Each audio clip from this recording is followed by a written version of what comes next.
Hello बच्चों, आप सभी का स्वागत है हमारे चैनल एनसीईआरटी ट्यूटोरियल के ऊपर। और यहां पर इस वीडियो में हम लोग पढ़ रहे हैं क्लास 8 हिस्ट्री के चैप्टर नंबर 1 को, जिसका नाम है हाउ, व्हेन एंड वेयर। यहां पर इस चैप्टर को हम कंप्लीटली पढ़ने वाले हैं, यानी कि वन शॉट में पूरा चैप्टर हमारा खत्म होगा और पूरा चैप्टर आप कंप्लीटली पढ़ लीजिएगा। अब यहां पर इस चैप्टर को हमने पहले भी पढ़ा है, लेकिन हमने किस तरीके से पढ़ा है? एनसीईआरटी बुक के जरिए पढ़ा है। तो अगर आप एनसीईआरटी बुक से लाइन बाय लाइन पढ़ना चाहते हैं इस चैप्टर को, और पूरे चैप्टर को एनसीईआरटी बुक से पढ़ना चाहते हैं, तो आप यहां पर आई बटन में जाकर क्या कर सकते हैं? यहां पर क्लिक कर सकते हैं और एनसीईआरटी बुक से भी पढ़ सकते हैं, या फिर आपको डिस्क्रिप्शन में प्लेलिस्ट का लिंक मिल जाएगा, वहां से पढ़ सकते हैं। और सारे चैप्टर्स के आपको डिजिटल बोर्ड साथ में आपके एनसीईआरटी बुक दोनों से पढ़ाया गया है। आपको जैसे पसंद हो वैसे आप पढ़ सकते हैं। अब यहां पर देखिए, हमारा ये जो पूरा सिलेबस है ये हिस्ट्री का सिलेबस है।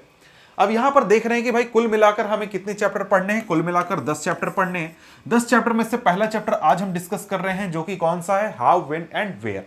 अब देखिए यहां पर ये जो हमारा टॉपिक है ना, यानी कि ये जो चैप्टर है ये एक प्रकार का इंट्रोडक्शन है। किस चीज से? क्लास 8 हिस्ट्री से। अब यहां पर आपने क्लास 6 में हिस्ट्री पढ़ा, क्लास 7 में पढ़ा और क्लास 8 में हिस्ट्री पढ़ रहे हैं। तो क्लास 6 में हमने क्या पढ़ा था? क्लास 6 में हमने बात किया था एंशिएंट हिस्ट्री के बारे में।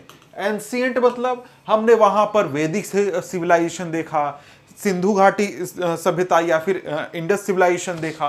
तो बहुत पुरानी जो चीजें थी ना, वो हमने क्लास 6 में पढ़ी। उसके बाद आया क्लास 7। क्लास 7 में हमने कौन सा पीरियड देखा? मेडिवल देखा। मेडिवल मतलब कि हमारे इतिहास के 750 ईस्वी से लेकर 1750 ईस्वी के बीच में जो चीजें हुई वो हमने कहां पढ़ा? क्लास 7 के हिस्ट्री में पढ़ा। और अब हम आ चुके हैं क्लास 8 में, और यहां पर हम लोग डिस्कस करने वाले हैं मॉडर्न हिस्ट्री।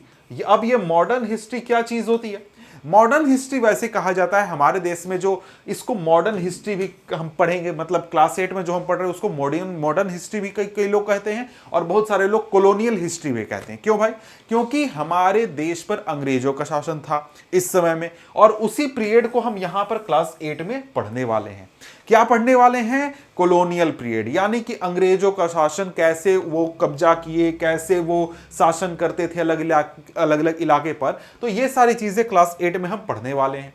अब यहां पर ये जो हमारा पहला चैप्टर है हाउ, व्हेन एंड वेयर, अब ये चैप्टर जो है ये एक प्रकार से आपको हिस्ट्री से इंट्रोड्यूस कराता है।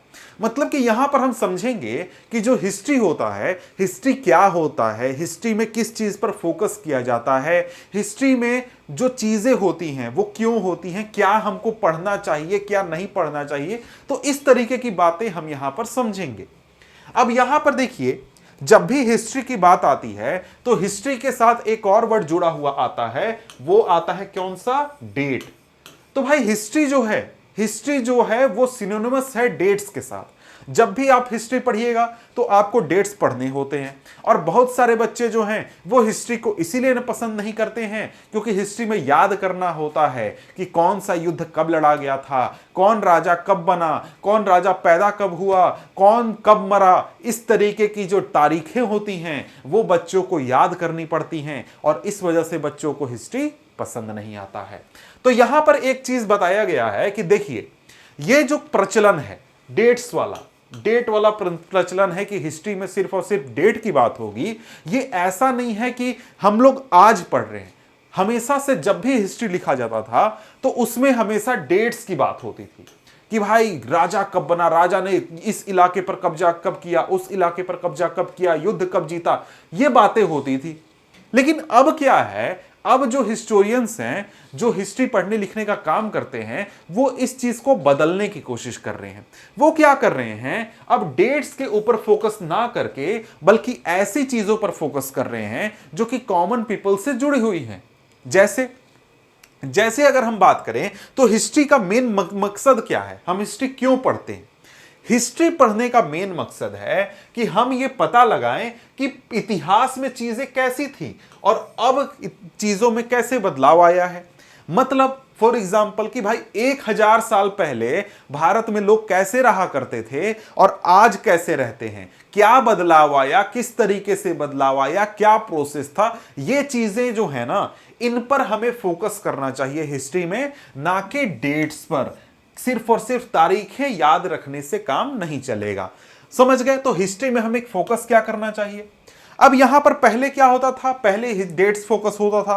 कौन से डेट्स? जैसे कि कौन सा युद्ध कब लड़ा गया, बड़े इवेंट कौन कौन से थे, जैसे कोई राजा कब बना, उसकी शादी कब हुई, उसको बच्चा कब हुआ, उसने कोई युद्ध कब जीता, कब वो मरा, अगला राजा कब बना। इस तरीके की तारीखें पहले याद रखी जाती थी। लेकिन अब जैसा कि मैंने कहा कि हिस्टोरियंस अब क्या कर रहे हैं, अब तारीखों पर नहीं फोकस कर रहे हैं बल्कि प्रोसेस के ऊपर फोकस कर रहे हैं कि चीजों में बदलाव कैसे आया, और साथ में एक और चीज में फोकस कर रहे हैं। वो क्या है? वो है कि भाई देखो, यहां पर जब हम तारीखों की बात करते हैं ना, तारीखों में मेनली फोकस में कौन आता है? फोकस में आता है राजा। राजा राजा राजा, केवल राजा की बात होती है। लेकिन अब क्या है, अब हिस्टोरियंस जो हैं वो क्या फोकस कर रहे हैं? ऐसी चीजों पर फोकस कर रहे हैं जो कि आम जनता से जुड़ी हुई है। मतलब कि आज के 1000 साल पहले भारत में लोग क्या खाते थे, क्या पहनते थे, क्या नौकरी करते थे, कैसे पैसा कमाते थे, किस तरीके से अपना जीवन जीते थे, उनका घर कैसा होता था, उनका समाज कैसा होता था, इस तरीके की बातों पर अब क्या कर रहे हैं हिस्टोरियंस? फोकस कर रहे हैं। समझ गए? मतलब क्या हुआ? मतलब कि यही चीज कि भाई देखो, अब तारीखों पर फोकस ना करके अब प्रोसेस के ऊपर फोकस हो रहा है, और साथ में जैसा मैंने कहा, why and how things happened, not when things happened. जब डेट्स पर फोकस करते हैं तो हम ये ध्यान देते हैं कि कोई चीज कब हुआ, लेकिन अगर हम प्रोसेस पर फोकस करते हैं तो हम ध्यान देते हैं कि कोई चीज क्यों हुआ और कैसे हुआ, ये हम लोग फोकस करते हैं। यहां तो बात क्लियर हो गया कि हिस्ट्री जो है, हिस्ट्री पहले डेट्स के साथ सिनोनिमस होता था, लेकिन अब इसको बदलने की कोशिश हो रही है। अब क्या हो रहा है कि हम लोग डेट्स पर फोकस ना करके, बड़े बड़े इवेंट पर फोकस ना करके, किन चीजों पर फोकस कर रहे हैं? तो अब हम फोकस कर रहे हैं प्रोसेस के ऊपर। प्रोसेस के ऊपर कि जैसे कोई चीज पहले कैसा था, अब कैसा हो गया, क्यों हो गया, कैसे हुआ, इन चीजों पर हम फोकस कर रहे हैं। लोगों के जीवन पर फोकस कर रहे हैं कि लोग पहले कैसे जीते थे, कैसे खाते थे, कैसे रहते पहनते, सब चीज करते थे, वो हम। अब ऐसा क्यों है? ऐसा क्यों है भाई? तो एक तो सिंपल रीजन है कि यार देखो, अगर हम केवल राजा की बात करेंगे तो पूरे सभी लोगों के हिस्ट्री की तो बात पता नहीं चलेगी। अब राजा ने कोई युद्ध जीत लिया, ठीक है, जीत लिया, लेकिन उस समय में लोग कैसे रह रहे थे, खाना मिल रहा था, नहीं मिल रहा था, ये किसको पता चला? नहीं पता चला ना। तो सभी लोगों पर फोकस करने के लिए, सभी एस्पेक्ट पर फोकस करने के लिए ये बदलाव किया गया। और एक और चीज हमें हमेशा समझनी चाहिए कि कई बार कई चीजें ऐसी होती हैं जहां पर डेट्स काम नहीं आते हैं, जहां पर डेट जो है वो परफेक्टली फिट हम आंसर नहीं कर सकते हैं। जैसे आपसे पूछा जाए कि भाई अकबर जो है वो राजा कब बना, तो आप आंसर कर सकते हैं, एक लाइन में आंसर कर सकते हैं। लेकिन अगर यह पूछा जाए कि भारत के लोगों ने चाय पीना कब शुरू किया, तो आप क्या एक लाइन में, एक वर्ड में आंसर कर सकते हैं भाई इस तारीख से लोगों ने चाय पीना शुरू कर दिया? नहीं, क्योंकि ये जो चीज है ना, ये आपको लंबे प्रोसेस के बाद ये चीज हुआ। मतलब ऐसा थोड़ी है कि चाय पीना सभी लोगों ने एक साथ शुरू किया था, नहीं। पहले 10 लोगों ने पिया होगा, फिर 20 ने, फिर 50 ने, फिर 100 ने, 200 ने, ऐसे करते करते करते चाय जो है वो पॉपुलर हो गया और भारत के सभी लोग पीने लगे।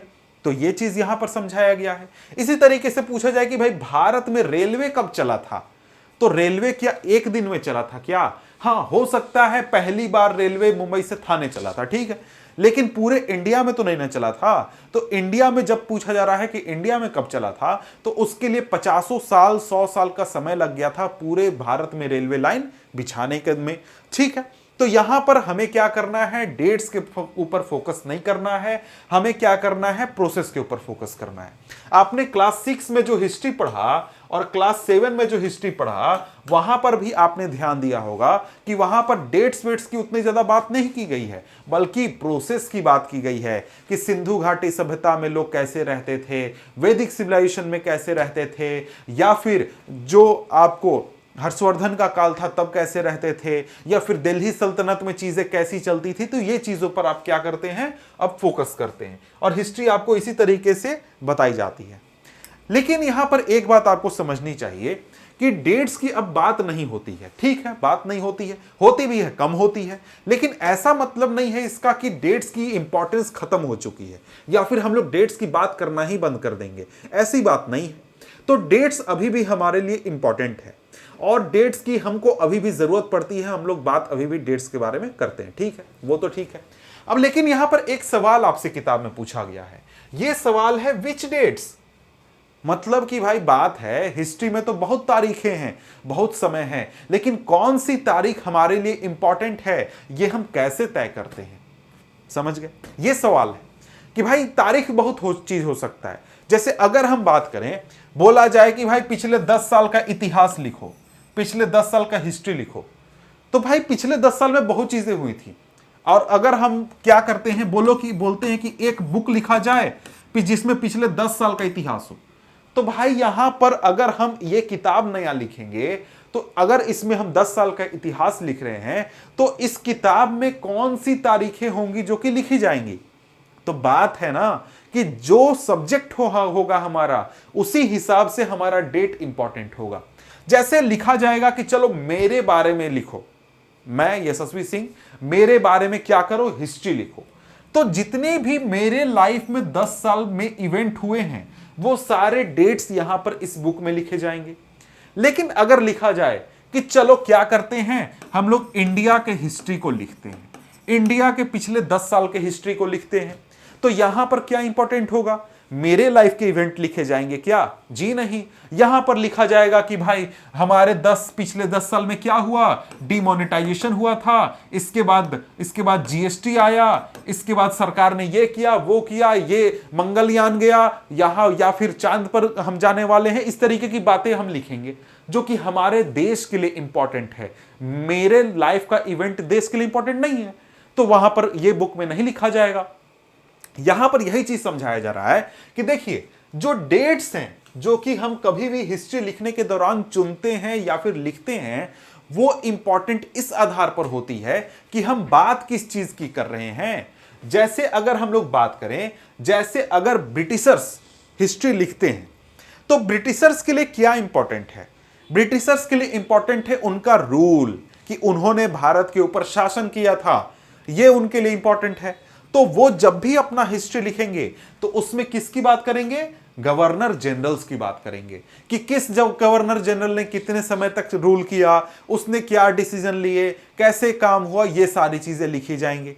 लेकिन एक भारतीय होने के नाते मैं जब हिस्ट्री लिखूंगा मॉडर्न इंडिया का, यानी कॉलोनियल इंडिया का, तो मैं बताऊंगा कि भाई इसको इंपॉर्टेंस ना दे करके भारत के लोगों को इंपॉर्टेंस दूंगा कि भाई क्या हुआ था जब अंग्रेजों ने शासन करना शुरू किया, तो भाई बंगाल में क्या आ गया था? सूखा आ गया था, लाखों करोड़ों की संख्या में लोग मारे गए थे, या फिर यहां पर लोग जो थे वो इंडिगो प्लांटेशन से क्या थे? परेशान थे। इसके अलावा हाई टैक्सेस से परेशान थे। ये सारी बातें लिखूंगा मैं, और लिखूंगा कि भाई महात्मा गांधी ने कब आंदोलन किया, कौन सा आंदोलन किया। तो भाई देखो कौन सा पर्सपेक्टिव हम ले रहे हैं, कौन सी चीजें हम चीज पर फोकस कर रहे हैं, उस हिसाब से हमारा डेट इंपॉर्टेंट हो जाता है। मतलब मेन मुद्दा यहां पर आपको समझाया जा रहा है कि देखो, हिस्ट्री जब हम पढ़ते हैं ना, तो ये हमें ध्यान रखना चाहिए कि जो डेट हम देख रहे हैं वो डेट हमारा इवेंट के साथ जुड़ा हुआ है। अंग्रेज लिखेंगे कहानी तो वो गवर्नर जनरल के रूल के डेट की बात करेंगे, लेकिन मैं अगर कहानी लिखूंगा, कोई इंडियन कहानी लिखेगा, तो वो भारत के लोगों के साथ जो इवेंट हुए थे उनसे जुड़े हुए डेट लिखेगा। तो ये चीज है कि जैसे जैसे हमारा टॉपिक चेंज होगा वैसे वैसे इंपॉर्टेंट डेट्स भी चेंज हो जाएंगे हिस्ट्री में। समझ गए?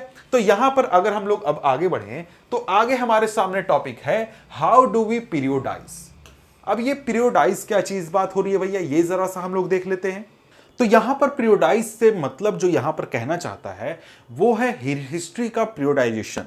मतलब कि हिस्ट्री को हम क्या करते हैं, अलग अलग कालखंडों में बांट देते हैं। मतलब कि एक टाइम का हिस्ट्री अलग, उसके आगे का अलग। तो यहां पर अगर हम लोग देखें तो हिस्ट्री को अगर हम लोग देखते हैं, तो भाई हम लोगों ने अभी क्या पढ़ा था थोड़ी देर पहले कि हिस्ट्री को हमने 3 हिस्सों में बांटा।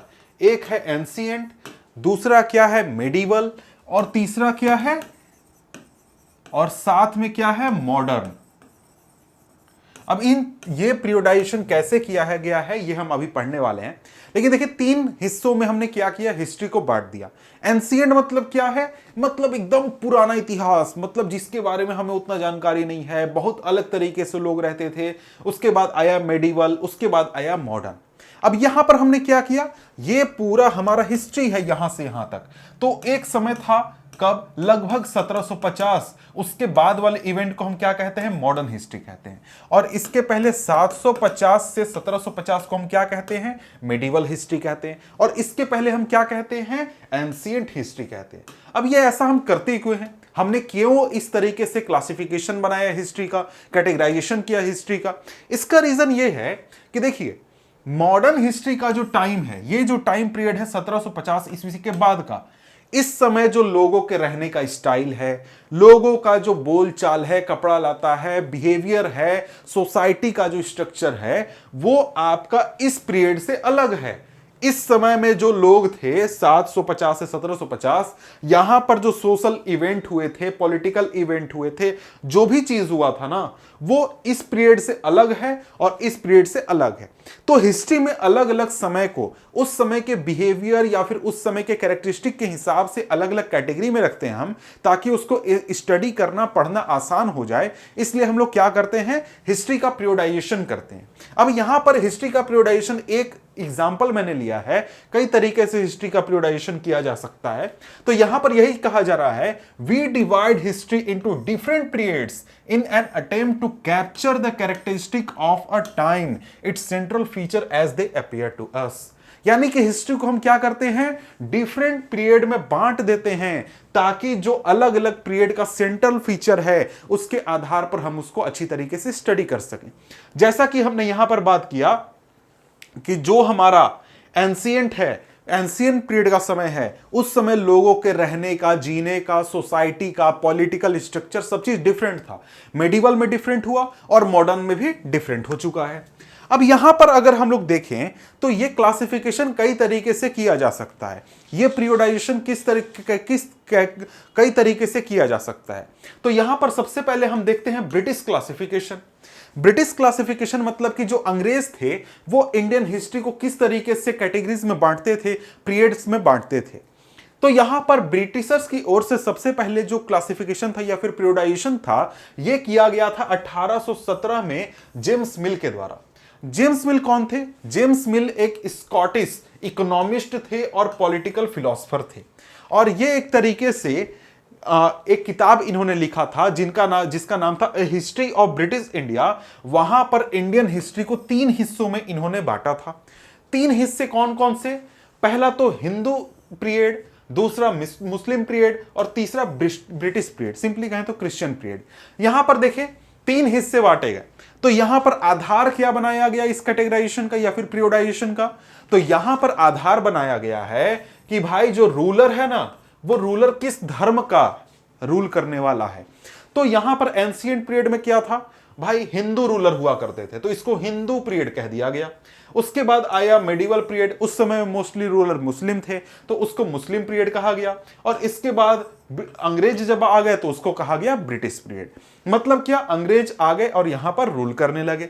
अब यहां पर देखिए, यहां पर जब आप ध्यान दीजिएगा, जब आप एनसीईआरटी पढ़िएगा, मैंने एनसीईआरटी बुक से भी इस चैप्टर को कंप्लीटली पढ़ाया है, तो वहां पर आपको पता चलेगा कि जो ये मिल थे, जेम्स मिल, इनका मानना था कि एशिया की जितनी भी सोसाइटीज हैं, चाहे वो इंडिया हो, चाइना हो, इसके बाद वियतनाम वगैरह, जो भी सोसाइटीज हैं एशिया की, ये आपको एक तरीके से लोअर लेवल पर है।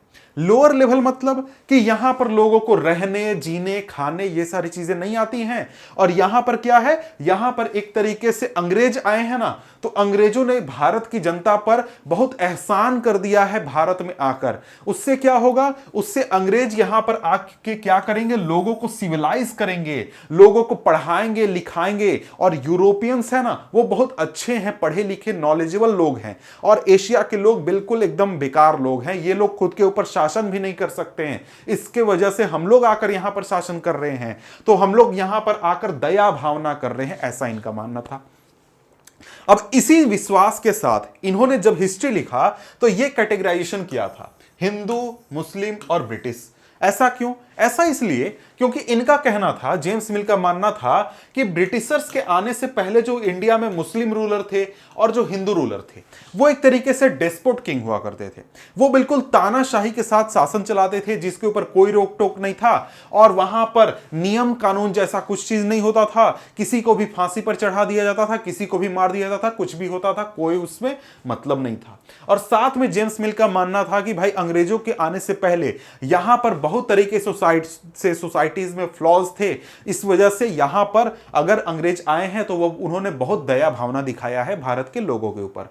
सोसाइटी के फ्लॉ में उन्होंने जैसे कि कास्ट टैबू के बारे में बताया था, कास्ट सिस्टम के बारे में बताया था, या फिर जो आपको रिचुअल्स वगैरह हैं उन सभी चीजों के बारे में यहां पर इन्होंने बात की थी। ठीक है, तो ये आपका हो गया ब्रिटिश क्लासिफिकेशन। ब्रिटिश क्लासिफिकेशन क्या था? हिंदू मुस्लिम ब्रिटिश। किस आधार पर? रूलर्स के धर्म के आधार पर। रूलर जो है वो किस धर्म का है, इस आधार पर।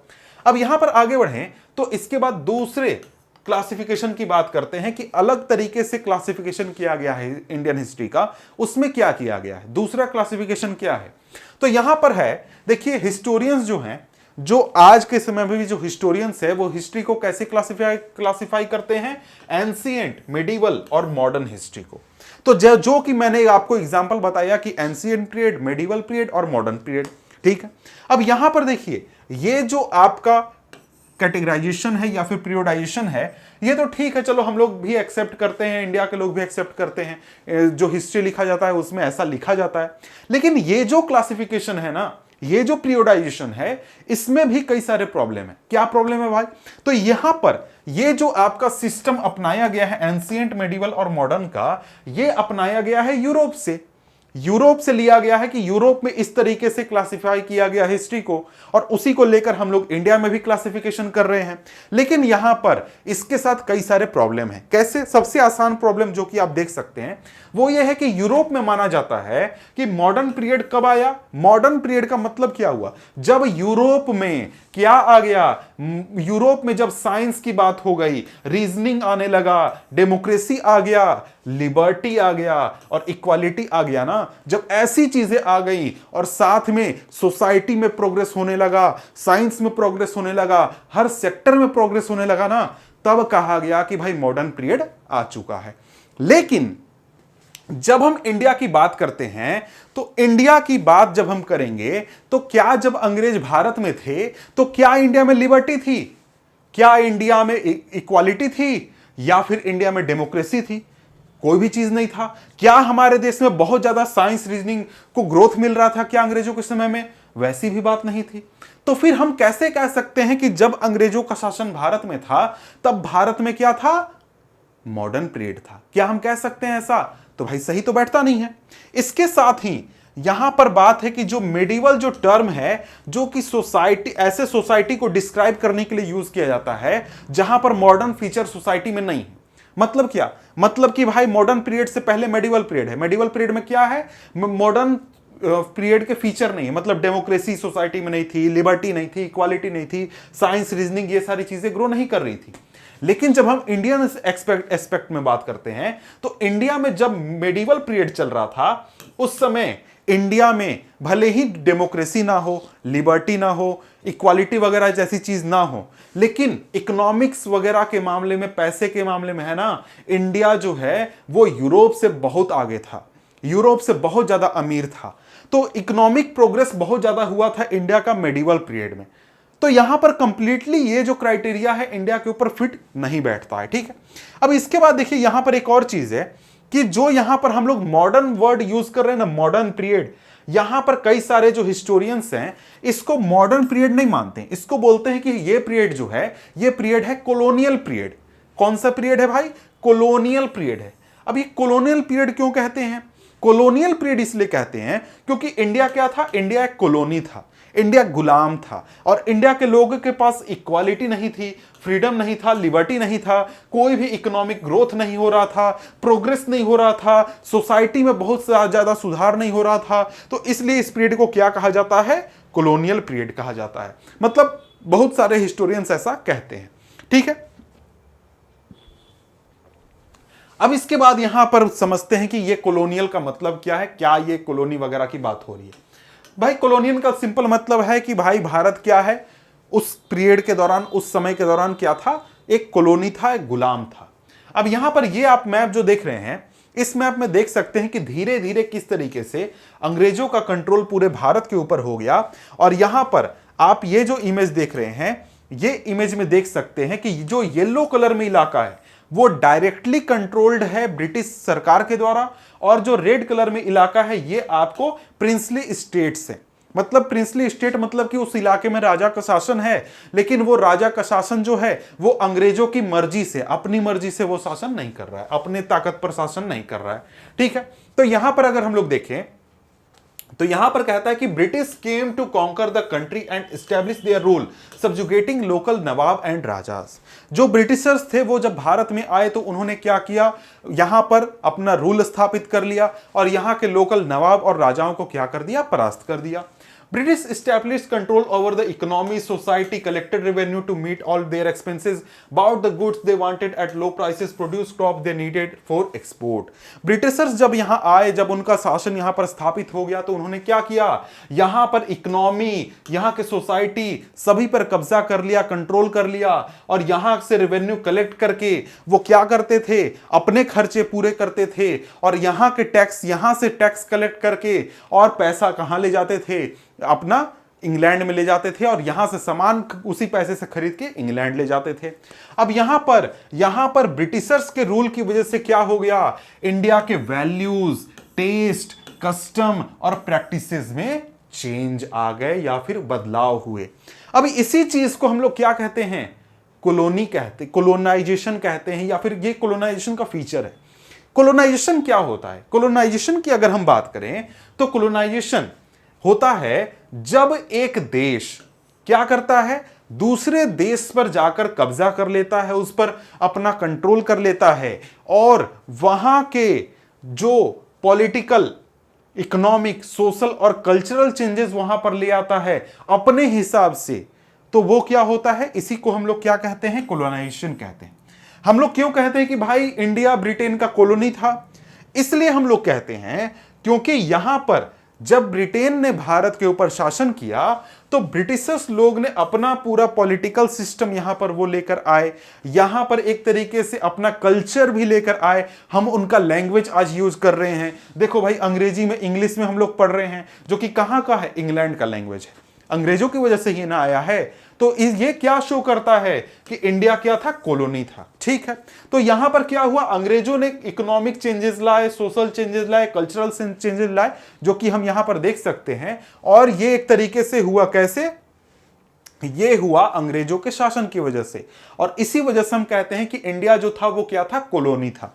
यहां पर सारी चीजें चेंज हो रही थी, किसकी मर्जी से, अंग्रेजों की मर्जी से। ठीक है, अब इसके बाद अगर हम लोग बात करें तो यहां पर हाउ डू वी नो, भैया हिस्ट्री में हमें पता कहां से चलता है कि भाई क्या क्या हुआ था पिछले 250 सालों में, मतलब कि 1750 के बाद, 1750 के बाद क्या क्या हुआ, यह हमें कैसे पता चलता है। तो यहां पर अब हमें सोर्सेज वगैरह की बात करनी है, किन सोर्सेज से हमें नॉलेज मिलता है, जानकारी मिलती है। तो देखिए यहां पर कहता है कि historians used various sources in writing about the modern history of India about last 250 years of Indian history. तो भाई देखो, मॉडर्न हिस्ट्री में जो भी चीजें हुई हैं उसके बारे में हमें जानकारी जुटाने में उतनी ज्यादा तकलीफ नहीं होती है। क्यों नहीं होती है, उसके कई सारे रीजन हैं। तो यहां पर रीजन क्या है, सबसे पहला तो है ऑफिशियल रिकॉर्ड। जो अंग्रेजों की सरकार थी उन्होंने कई सारे ऑफिशियल रिकॉर्ड रखे हैं जो कि आज भी अवेलेबल हैं, और आप जाकर देख सकते हैं। तो उन्हीं ऑफिशियल रिकॉर्ड के बारे में डिटेल में अभी देखेंगे। तो वो दो प्रकार के थे, पहला तो एडमिनिस्ट्रेटिव रिकॉर्ड और दूसरा सर्वे। उन्होंने बहुत सारे सर्वे भी कराए थे, तो इंडिया के सोसाइटी के बारे में भी हमें बहुत सारी बातें पता चल जाती हैं। इसके बाद है सोर्सेज ऑफ अनऑफिशियल रिकॉर्ड। बहुत सारे लोग थे जो कि सरकार में नहीं थे लेकिन घूमते फिरते थे, इधर उधर जाते थे, डायरी लिखते थे, किताबें लिखते थे या फिर पत्र लिखते थे। तो वो सारे रिकॉर्ड भी है ना, वो भी हमें बहुत सारी जानकारी देती हैं उस समय के सोसाइटी के बारे में, लोगों के बारे में। ठीक है, अब यहां पर देखिए, यहां पर पहला आ जाता है एडमिनिस्ट्रेशन प्रोड्यूसेस रिकॉर्ड्स। अब यहां पर टॉपिक है, यहां पर सिंपली बात यह है कि देखो भाई, जो अंग्रेज थे ना वो लिखने में बहुत ज्यादा विश्वास रखते थे। मतलब वो जो भी काम करते थे उसका लिखित रिकॉर्ड वो रखते थे।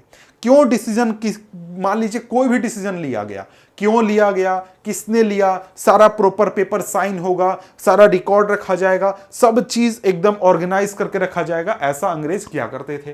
तो यहां पर जो ऑफिशियल रिकॉर्ड्स ऐसे ही अंग्रेजों द्वारा रखे गए हैं, उससे हमें बहुत सारी जानकारी प्राप्त होती है, जिससे हमें पता चलता है कि उस समय के सोसाइटी में क्या हुआ था, क्यों हुआ था, सरकार ने कुछ क्यों किया, क्यों नहीं किया, बहुत सारी हमें बातें पता चल जाती हैं। तो अंग्रेज जितने भी इंस्ट्रक्शन पास करते थे, मान लीजिए किसी वाइसराय ने किसी को ऑर्डर पास किया, तो वो लिखित में ऑर्डर पास होगा, बोल के ऑर्डर पास नहीं होगा, लिखित में ऑर्डर पास होगा और वो लिखित में रिकॉर्ड उसका रखा जाएगा। उसी तरीके से कोई भी प्लान बनेगा तो उसका लिखित रिकॉर्ड होगा, पॉलिसी कोई बनेगा, एग्रीमेंट होगा, इन्वेस्टिगेशन होगा, सभी चीजों का रिकॉर्ड अंग्रेज रखते थे। हर एक चीज का, हर एक इवेंट का, हर एक प्रोसेस का, हर एक ऑर्डर का, सब चीज का रिकॉर्ड रखा जाता था।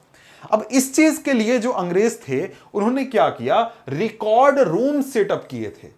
जितने भी सरकारी ऑफिस थे, गांव से लेकर, जिले से लेकर, राज्य से लेकर केंद्र तक, सभी और सरकारी ऑफिस के साथ क्या किया, रिकॉर्ड रूम अटैच कर दिए, जहां पर उस डिपार्टमेंट से, उस ऑफिस से रिलेटेड रिकॉर्ड्स रखे जाते थे।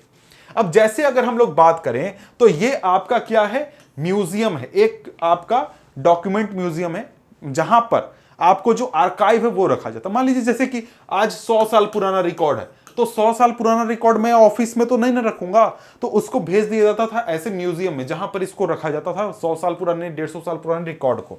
इसी तरीके से जितने भी ऑफिस थे, जैसे कि गांव में पंचायत का ऑफिस, तहसीलदार का ऑफिस, या फिर जिलाधिकारी का ऑफिस, या फिर वाइसराय का ऑफिस, या फिर और भी कोई ऑफिस है ना, हर ऑफिस के साथ क्या होता था, एक रिकॉर्ड रूम होता था, जहां पर सारे डॉक्यूमेंट्स रखे जाते थे। कोई लेटर, वाइसराय ने किसी को लेटर भेजा, किसी जिलाधिकारी ने किसी को लेटर भेजा, तो हर लेटर को क्या किया जाता था, रिकॉर्ड करके रख लिया जाता था। समझ गए? तो ये सारे जो रिकॉर्ड जारी किए गए थे या फिर अंग्रेजों द्वारा रखे गए थे, उससे हमें बहुत सारी जानकारी मिलती है, बहुत सारी बातें पता चलती हैं कि कोई चीज क्यों हुआ, कैसे हुआ, ये सारी हमें बातें पता चल जाती हैं। अब इसके बाद बढ़ें तो इसके बाद एक और चीज है जो कि अंग्रेजों ने की, जिससे हमें बहुत सारी जानकारी, नॉलेज मिलता है। वो क्या है, सर्वे। जो अंग्रेज थे वो सर्वे बहुत ज्यादा करते थे। सर्वे बहुत ज्यादा मतलब किस प्रकार का सर्वे, तो भाई हर तरीके का सर्वे वो बहुत ज्यादा करते थे। अब जैसे कि सर्वे में क्या करते थे वो, जैसे अंग्रेजों को क्या करना है, टैक्स कलेक्ट करना है। अब टैक्स कलेक्ट करना है तो किस गांव से हमें कितना टैक्स कलेक्ट करना है, ये जानकारी जुटाने के लिए, पता करने के लिए वो क्या करते थे, रेवेन्यू सर्वे करते थे। रेवेन्यू सर्वे करते थे। अब यहां पर क्या किया जाता था, यहां पर हर एक गांव में जाकर जो अंग्रेजी अफसर थे या फिर जो पूरे सिस्टम के लोग थे, वो क्या करते थे, वो जाकर पूरे गांव का मुआयना करते थे, देखते थे कि किस प्रकार की जमीन है, खेती लायक है या फिर आपको टाड़ है, खेती लायक नहीं है, बंजर भूमि है, सूखी है, या फिर वहां से हम लोग को कितना टैक्स रखना चाहिए, कितना टैक्स लोग दे सकते हैं, कितना खेती उगता है। तो इस चीज के लिए रेवेन्यू सर्वे किया जाता था। तो यहां पर क्या हमें रिकॉर्ड पता चल गया, पता चल गया कि भाई 1850 में यूपी के इस गांव में भाई जमीन कैसी थी, तो बंजर जमीन थी, खेती नहीं होती थी। तो यहां पर इस तरीके की जानकारी हमें मिल गई। उसी तरीके के कई सारे और भी रिकॉर्ड किए जाते थे। जैसे कि यहां पर रेवेन्यू सर्वे में मैंने बात किया तो वहां पर सॉइल क्वालिटी रिकॉर्ड होता था, वहां पर flora, fauna, local history, cropping pattern, सभी चीजें रिकॉर्ड होती थी। तो ये सारे नॉलेज हमें यहां से मिल गया। इसी तरीके से और भी बहुत सारे सर्वे होते थे, जैसे बोटेनिकल सर्वे होता था, जियोलॉजिकल सर्वे होता था, आर्कियोलॉजिकल सर्वे होता था, एंथ्रोपोलॉजिकल सर्वे होता था, फॉरेस्ट सर्वे होता था। तो हर प्रकार के रिकॉर्ड अवेलेबल हैं, जिससे हमें हर प्रकार की जानकारी मिल जाती है जो भी हम जानना चाहते हैं, उस समय के सोसाइटी के बारे में और उस समय के जो लोग थे उनके बारे में, या फिर सरकार क्या कर रही थी, क्यों कर रही थी, उस चीज के बारे में। इसके अलावा जो आपके अंग्रेज थे वो एक और सर्वे करते थे, वो था सेंसस, यानी कि जो लोग हैं उनकी संख्या कितनी है, किस कास्ट के, किस रिलीजन के कितने लोग हैं, सारी जानकारी हमें क्या होती थी, मिलती थी अंग्रेजों के इस रिकॉर्ड से।